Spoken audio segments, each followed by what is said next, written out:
14장 6절부터 8절까지 말씀을 보겠습니다.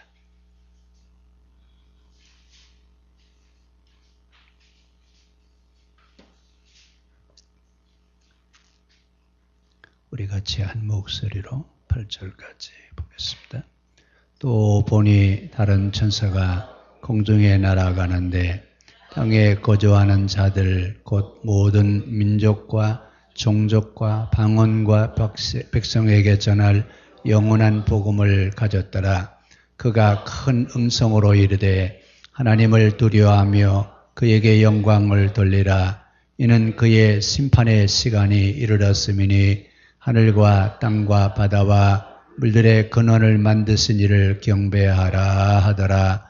또 다른 천사 곧 둘째가 그 뒤를 따라 말하되 무너졌도다 무너졌도다 큰 성 바벨론이여 모든 나라에게 그의 운명으로 말미암아 너의 포도주를 먹이던 자로다 하더라. 아멘. 자, 오늘은 14만 4천 명이 부르는 노래는 우리가 아무거나 부를 수 없다 그랬습니다. 이 노래는 순교자들만이 부를 수 있는, 순교할 수 있는 그런 신앙의 경지에 있는 자들만이 부를 수 있는 찬송이 그 앞에 14만 4천 명이 부르는 노래였습니다. 근데 그 시대의 그리스도인들은 어떤 사람들이었느냐? 자, 그 시대가 어떤 시대라고 그랬죠? 자, 그 시대는 박해 시대예요. 근데 그 박해 시대의 그리스도인들은 어떻게 살았느냐? 자, 요한계시록은 뭐라고 하고 있어요? 다른 죄악된 세력과 타협해야 하네요.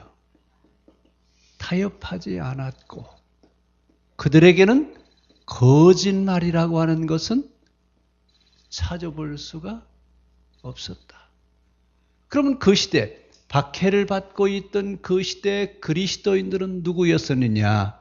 그 시대 진짜였습니다. 진짜. 자, 이 시대 여러분, 우리 로마 시대 잘 아시죠? 자, 이 시대 가장 큰 문제가 뭐였었냐면 그 시대의 문제가 윤리적인 문제였어요. 그렇죠? 로마는 날마다 뭐 하죠? 파티 문화에 빠져 있어요. 그래서 여러분 그 오페라 하잖아요. 오페라. 무슨 노래인지 아세요? 그래요. 다 라틴어로 부르니까 도대체 무슨 소리를 하고 있는지. 상류층에 있는 그 여인들과 중류층, 그러니까 상, 중, 하 이렇게 그 신분 제도가 나눠져 있는데 중류층 기사들하고 사랑하는 사랑 노래가 오페라의 내용들이 거의 다 보면요, 다 그런 노래들이에요. 언제 나왔어요? 로마 시대 때 전쟁이 없으니까 날마다 밥만 먹으면 뭐해요? 그냥 파티만 하는 거예요. 이렇게 파티 문화에 빠지다 보니까 문제가 뭐였냐면 성윤리가 있어요, 없어요?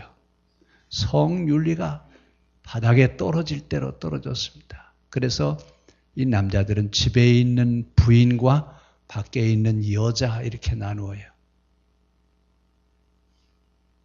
감이 안 오시죠? 진짜 자기 부인은 집에서 살고 그리고 그렇다 그 얘기예요. 그래서 성윤리가 있어요, 없어요? 성윤리라고 하는 그 자체가, 그 개념 자체가 없어요. 이렇게 성윤리라고 하는 개념도 없는 타락한 문화를 가지고 있을 때 기독교인들은 뭘 했느냐? 첫째는 가정 지키기. 또 하나는 버려진 아이들이 있어요. 버려진 유아들이 있는데 이때 누구를 갖다 버리냐면 대개 여자아이를 낳으면 산에 갖다 버립니다. 그러면 그 버려진 아이들을 주워가는 사람들이 있어요. 누구냐면 노예 상인들 있죠. 그 애들을 키워서 노예로 팔아먹으려고 하는 이런 노예 장사꾼들, 이런 사람들은 애를 데려다가 키워서 노예로 팔아먹는데, 이때 기독교인들이 이 버려진 아이들을 데려다가 입양을 하는 거예요.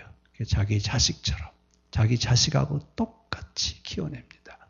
자, 그러니까 다른 사람들은 다 파티 문화에 빠졌고 성윤리 개념 자체도 없고, 가정은 뭐라고 그래요? 결혼하기 위해서 이혼하고, 이혼하기 위해서 결혼한다, 뭐 이런 얘기가 나올 정도로 아예 가정은 그래서 기독교인들은 어떻게 지내느냐, 그 박해 속에서도 여러분 정말 모든 사람들이 볼 때, 야, 그리스도인, 바로 그 사람들 어떤 사람이에요? 가정 지킬 줄 알고, 윤리의식이 분명하고, 버려진 아이들을 데려다가 어떻게 키워요? 자기 자식처럼 키워내고, 그러면서 그들에게는 뭐가 없어요? 거짓말이라고 하는 것은 찾아볼 수 없고, 죄악된 것과는 절대로 타협하지 않는 그런 진실한 삶을 살고 있는 사람들이 누구였다고요? 그 시대 기독교인들이에요. 그럼 오늘날 우리 기독교인들은 어떻지? 박해를 받으며 살아갔던 그 시대의 초대교회 성도들은요, 심지어 여러분 무엇까지 했느냐면, 희년법을 실현한 때가 언제냐면, 교회 역사에서 희년법을 실현한 데가 초대교회밖에 없어요. 지금까지 구약과 신약을 통틀어서 희년법을 실현한 적은 한 번밖에 없습니다. 그런데 이 희년법을 실현하면서 무엇을 하느냐면, 박해를 받아서 가장이 죽었어요. 가장이 죽으면 이 집은 살아갈 수 있어요, 없어요? 박해를 받아서 가장이 여러분 순교를 당하면 이 집은 풍지박산 나는 거예요. 그런데 이 박해를 받은 이 가정을 누가 지켜줘요? 살아있는 기독교인들이 이 가정을 책임졌어요. 그러니까 박해를 받아서 풍지박산 나야 될 가정들이 섰어요, 무너졌어요. 다른 시대 같으면 어린도 없어요. 그런데 초대교회는 이런 희년법을 실현해 가면서 이렇게 가정들을 세워갖고 어려움 당하는 사람들은 내 가족처럼 돌봐주는 그런 일을 했어요. 자, 그래서 그 시대의 성도들을 뭐라고 부른다고요? 그 시대의 성도들은 진짜였다고, 진짜. 근데 오늘날도 여러분, 기독교인들은 많은데 이렇게 사는 기독교인들이 있을까요? 죄악된 문화와 타협하지 않고, 거짓은 찾아볼 수도 없고, 우리 4절, 5절 한번 같이 또 한번 읽어봅시다. 14장 4절, 5절이에요. 이 사람들은 여자와 더불어 더럽히지 아니하고 순결한 자라. 어린 양이 어디로 인도하든지 따라가는 자며, 사람 가운데서 속량함을 받아 처음 익은 열매로 하나님과 어린 양에게 속한 자들이니, 그 입에는 거짓말이 없고 흠이 없는 자더라. 자, 한마디로 얘기하면 이 사람들은 그 시대에 뭐 했다고요? 그 시대 진짜였다, 진짜. 자, 이 시대가 여러분 신앙생활을 제대로 할 때예요. 신앙생활을 할 수 없을 때예요. 그 시대는 신앙생활을 예수 믿는다 그러면 뭐 하는 거예요? 죽으러 가는 거예요, 여러분. 그런데도 불구하고 그들의 신앙인들은, 그 시대의 신앙인들은 진짜였다. 흠잡을 데가 없었고, 그 어디 무엇을 보아도 순결한 자들이라. 그래서 뭐라고 부르냐면, 이때 초대교회의 성도들을 첫열매였다. 아니 여러분, 첫열매, 농사 져본 사람이나 첫열매에 대한 기쁨을 아시죠? 처음 농사 지어서 열매를 맺어서 수확할 때 누리는 그 기쁨이요, 얼마나 커요. 농사 지을 때 힘들었던 것이 그때 그 첫 열매 따면서 다 잊어버리죠. 자, 이것처럼 그렇게 힘든 시간이었는데 첫 열매, 그리스도인들이 신앙으로 살아가는 첫 열매와 같은 삶을 살아갔던 사람들이 초대교회 성도들이었다 그 말입니다. 자, 이렇게 살고 있는 그리스도인들에게 누가 나오냐면 천사가 옵니다. 천사가 와서 선언을 하는데 무엇을 선언하냐면 천사 몇이 내려와요? 천사 셋이 내려와요. 첫 번째 천사, 두 번째 천사, 세 번째 천사가 와서 내려오는데 첫 번째 천사가 와서 뭐라고 얘기냐면 내가 너희들에게 영원한 복음을 선언하노라. 뭘 선언한대요? 자, 복음이 뭐예요, 여러분? 복음이지 뭐예요? 그렇죠? 굿뉴스. 기쁜 소식이에요. 자, 이 기쁜 소식을 전한대요. 이 기쁜 소식을 누구에게 전하는 거예요? 그 시대 그리스도인들에게, 그 시대 박해를 받고 있는 기독교인들에게 지금 기쁜 소식을 전해주는데, 자, 이 기쁜 소식을 전하는 천사가 뭐라고 얘기하고 있어요? 천사가 공중에 날아가면서 뭐라고 해요? 땅에 거주하는 자 곧 모든 민족과 종족과 모든 민족이 다 들을 수 있는 말로 선언하신대요. 뭐요? 복음을 선언하신대요. 여러분, 그러니까 복음은요, 누가 들어도 기쁜 소식이어야 돼요. 자, 복음은 믿는 사람만 기쁜 소식이어야 될까요? 믿지 않는 자도 기쁜 소식이어야 될까요? 우리는 뭐라고 얘기하냐면 믿는 사람에게만 기쁜 소식이라고 하는 건 복음이 아니에요. 진리는 믿는 사람이든 안 믿는 사람이든 똑같이 보았을 때 참이어야 돼요. 그러니까 복음이라고 하는 것은 믿는 자들에게만 복음이 아니라 믿지 않는 자들에게도 복음이어야 됩니다. 오늘 성경은 우리가 이 복음을, 이 기쁜 소식을 지금 전하는데 누가 그 복음을 전한대요? 천사가 복음을 전한대요. 그럼 여러분, 천사가 내려와서 우리에게 이야기를 하면 무슨 소리로 할까요? 우리나라 말로 할까요? 아니면 영어로 할까요? 무슨 말로 할 것 같아요? 천사가 내려온대요. 자, 요한계시록 1장 3절 맨 앞자리로 가보세요. 자, 요한계시록 1장 3절에 뭐라고 되어 있어요? 이 예언의 말씀을 읽는 자와 듣는 자와 그 가운데 행하는 자가 어떻게 한다고요? 복이 있다 그랬습니다. 근데 뭘 복이 있어요? 이 복음을 듣는 자, 복음을 읽는 자, 복음을 듣는 자, 복음을 행하는 자가 복이 있다 그 말입니다. 그런데 이 예언의 말씀을 누가 여러분 지금 외치는 거예요? 누가 외쳐요? 그러면 천사가 누구예요? 예? 그 시대 목사님이에요. 그 시대 목사님이 하시는 이야기는 결국 누구의 얘기라고요? 목사님 얘기죠. 자, 여러분, 이 설교의 비중이 참 중요한 게 바로 어디 있냐면, 설교는 목사님 개인의 이야기를 하면 안 됩니다. 설교는 누구의 이야기여야 돼요?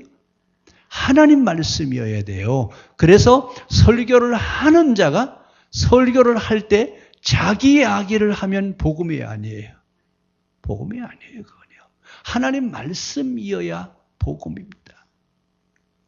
근데 오늘 요한계시록에서 이 예언의 말씀을 읽는 자는 누구였어요? 여러분, 지금처럼 이 성경책 우리 가지고 있다고 생각하시면 안 돼요. 그 시대는 성경책이 있어요, 없어요? 그 시대는 성경이 없어요. 없어서 요한이 편지를 써서 교회에 보냈어요. 그랬더니 누가 읽어요?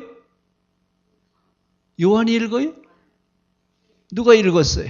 그 시대에 목사님들이 읽었어요. 근데 그 목사님들이 읽는 이 말씀이 누구의 말씀이라고요? 천사의 말씀이라고 그 얘기예요. 그래서 천사의 말을 읽는 자와 그 천사의 말을 듣는 자와 그 천사의 말을 행하는 자가 복이 있다. 그러면 천사가 누가 천사예요? 그러면요. 하나님의 말씀, 복음이어야 됩니다.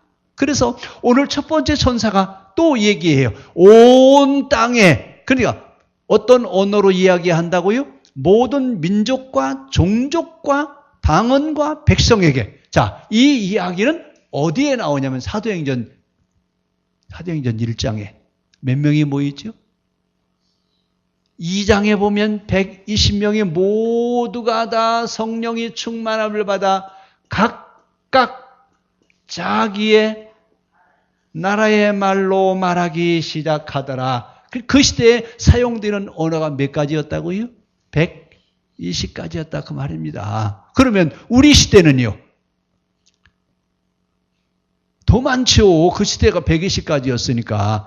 이야기는 무슨 얘기예요? 세계에 있는 모든 사람들이 듣고 알아들을 수 있는 이야기로 말씀하신다 그 말입니다. 그러니까 어떤 한 부족, 어떤 한 민족, 어떤 한 사람에게만 얘기하는 것이 아니라 온 세상에는 모든 민족에게 전하는 하나님의 복음이라 그 말입니다. 그러니까 하나님의 복음은 지금까지는 누구에게만 전해진다고요? 구약에서는 이스라엘에게는요. 이스라엘에게만. 중세시대는 누구에게만요? 라틴 민족, 라틴어를 하는 라틴 민족. 그래서 여러분 예배 집례할 때 어느 나라 말로 예배를 집례해요? 구약에서는 히브리어로 얘기했고 중세시대는요. 라틴어로 얘기했어요. 만약에 여러분 제가 설교하는데 여러분 우리 한국어로 다 하는데 라틴어로 제가 설교를 해보세요. 그럼 여러분 은혜 받으시죠? 그래서 여러분 천주교에서는 예배를 드린다고 하지 않고 미사 드린다고 그래요. 미사라고 하는 말은 본다는 뜻이에요.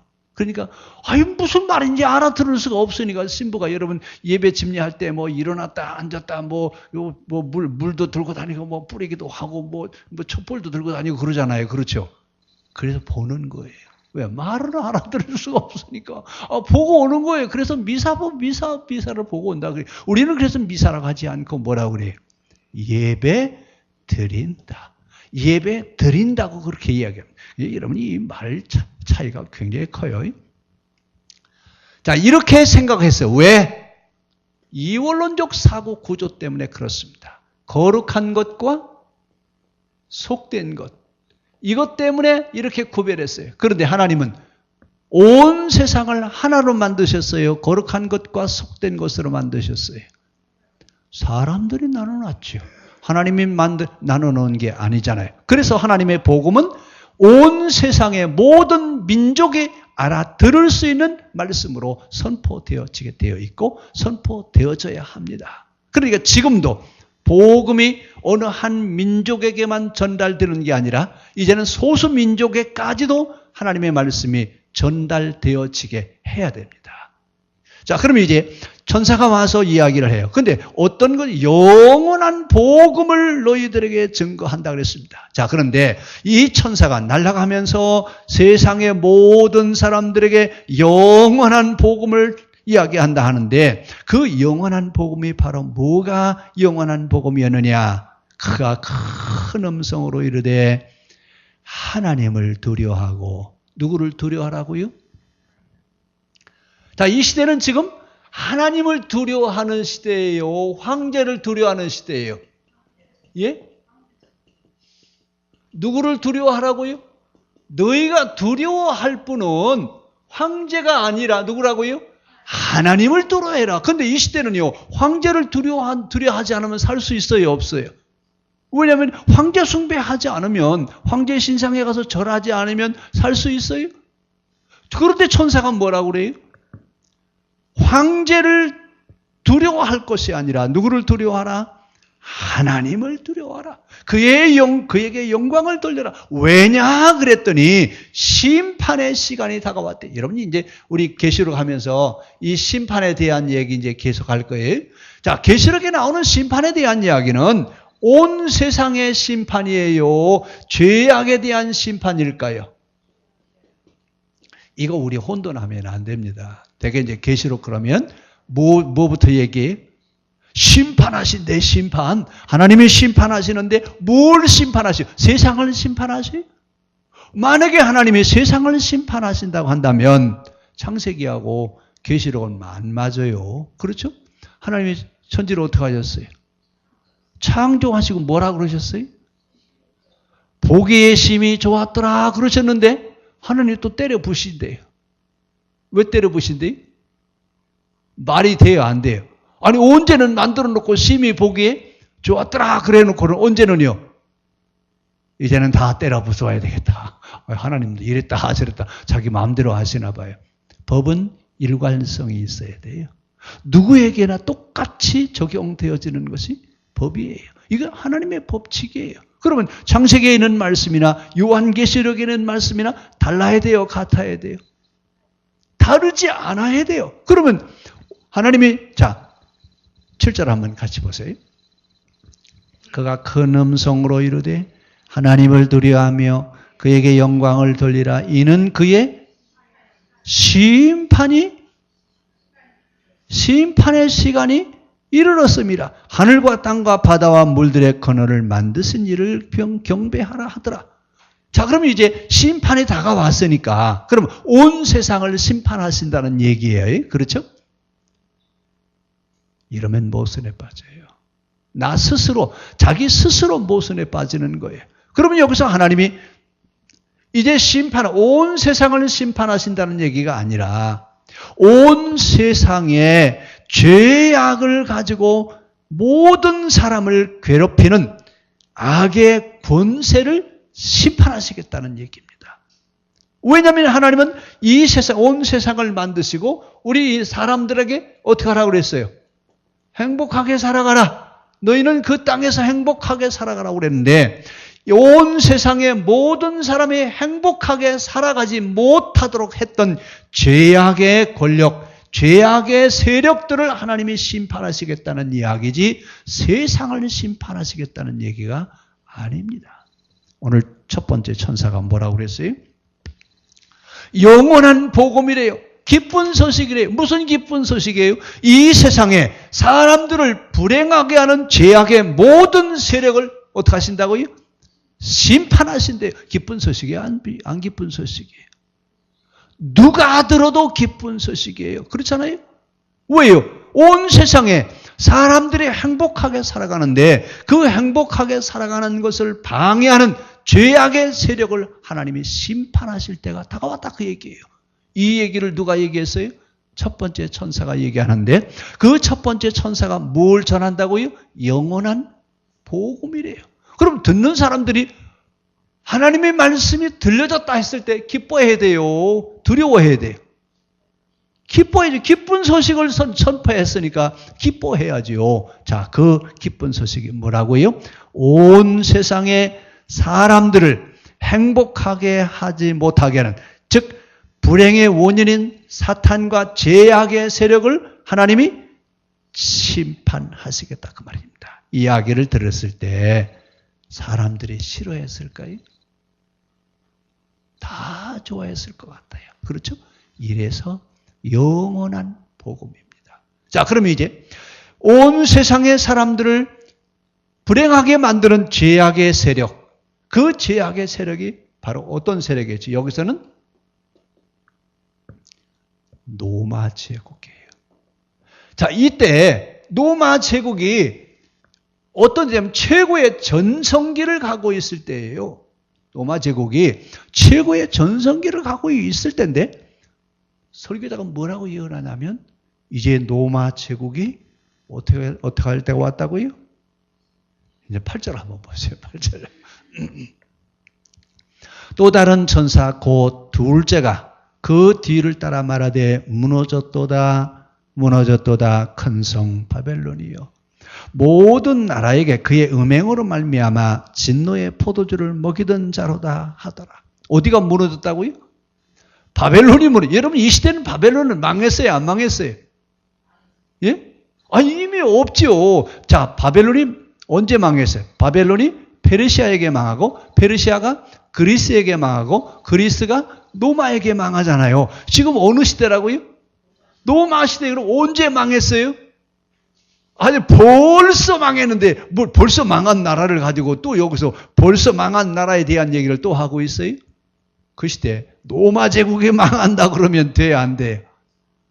그 얘기는 하면은 안 되죠. 그러니까 뭐라고 해요? 이미 망해버린 바벨론을 이야기하면서 바벨론 제국이 망해서 완전히 무너졌던 것처럼 로마 제국이 멸망하게 될 것이다.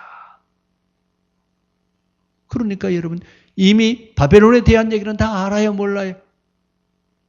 다 알잖아요. 이미 역사에서 얘기했으니까. 그런데 이제 이렇게 바벨론 제국이 무너졌던 것처럼 로마 제국도 무너질 때가 온다 그 얘기예요. 왜냐 그랬더니 사람들이 행복하게 살아가는 것을 가로막는 불행의 원인을 제공해 주는 이런 나라는 하나님이 심판하신대요. 하나님이 심판하신대요. 이 심판에 대한 선언을 누가 하고 있냐면 첫 번째 천사가 하고 있습니다. 그러면서 이 첫 번째 천사가 뭐라고 얘기하냐면 로마 제국이 지금 세계를 지배하고 있는데 로마 제국의 타락한 세력, 그러니까 로마 제국을 지배하고 있는 타락한 세력에 대한 얘기예요. 이 타락한 세력이 전국에 뭘 만들어 놨어요? 황제 신상을 만들어 놓고 하나님이니까 섬겨라. 이렇게 타락한 신앙, 타락한 사람들을 만들어 놓는, 그리고 기독교인들을 잡아다 불에다 태워 죽이고 짐승의 밥으로 내어 죽이고, 경기장에서 여러분 또 짐승이 이 기독교인들을 잡아먹는 걸 보면서 뭐라고 그래요? 막 박수를 치고 환호했던 그 사람들, 이런 악마적인 이런 문화를 하나님이 종지부를 찍어버릴 때가 왔다. 첫 번째 천사가 하는 이야기입니다. 여러분 역사는 흥망성쇠가 있습니다. 어떤 역사가 가장 오래 가느냐, 어떤 역사가 금방 망하느냐, 하나님이 뭐라고 말씀하세요? 인간의 행복을 가로막는 세력은 하나님이 심판하십니다. 어느 역사든지 사람을 불행하게 하는 역사는 오래가지 않습니다. 망하게 되어 있습니다. 하나님 말씀을 기억하면서 우리 시대에 지금 기도할 제목이 있어요, 없어요? 우리만 행복하면 돼요. 그렇죠?